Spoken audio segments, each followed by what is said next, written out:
इंद्र का मतलब क्या है समझा रहा हूं, ध्यान लगाकर आप लोग सुनिए। आपके पास 10 इंद्रियां हैं। 5 कर्म करने की इंद्रिय है और 5 अनुभव करने की इंद्रिय है। कर्म करने की इंद्रिय का नाम है हाथ, पैर, मुंह, गुदा, लिंग। ये सब 5 हैं। अनुभव करने के इंद्रिय का नाम है आंख, कान, नाक, जिह्वा और त्वचा। ये सब अनुभव करने की इंद्रिय है। आप कोई काम मेहनत से कर रहे हैं तो इन इंद्रियों को परेशानी होती है। ये जो है जब परेशान होती हैं तो हिलने लगती हैं। उसी को कहा गया है कि इंद्रासन हिल रहा है। लेकिन आपके काम में ये सब बाधा जब नहीं डाल पाएंगी तब इच्छा रूपी नारी जो तुम्हारे अंदर है इसको जगाएंगी। जो तुम्हारे उर में बसी है उसी का नाम उर्वशी है।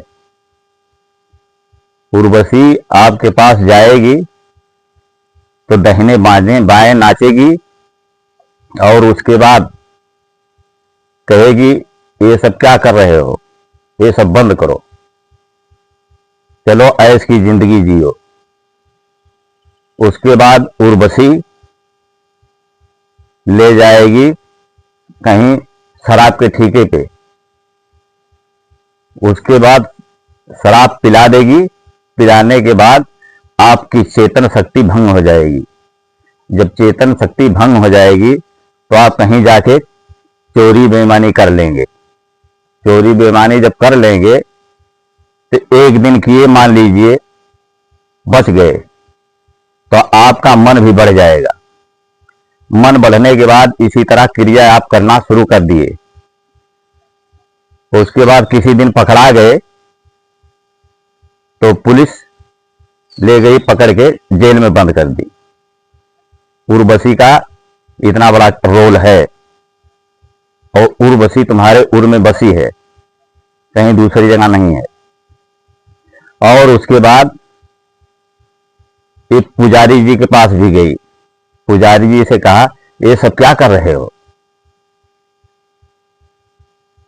पुजारी जी से बताया ऐश आराम करो, ये सब पूजा पाठ करना बेकार है। तो पुजारी जी भी वही काम किए।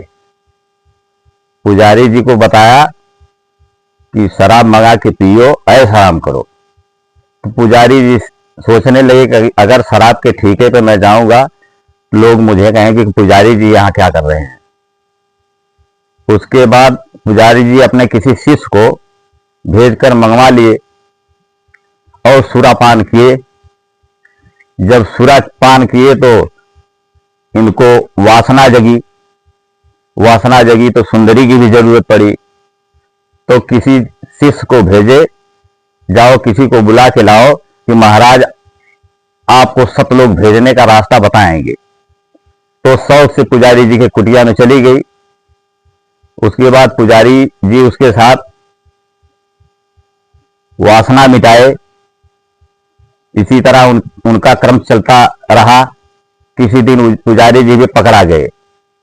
पुजारी जी पकड़ा गए, पुलिस ने पकड़ा, उनको भी ले जाकर सतलोक पहुंचा दिया। इस पे आप लोग विचार करिए, तभी संभल पाएंगे। नहीं तो चाहे कोई नौकरी करता हो, चाहे बिजनेस करता हो, चाहे ध्यान भजन करता हो, वहां उर्वशी पहुंचेगी और भंग करेगी तो आपको सफलता नहीं मिल पाएगी। परमात्मा आप लोगों को सद्बुद्धि दे और दुनिया में सद्भावना फैले, बस यही हमारी मनोकामना है।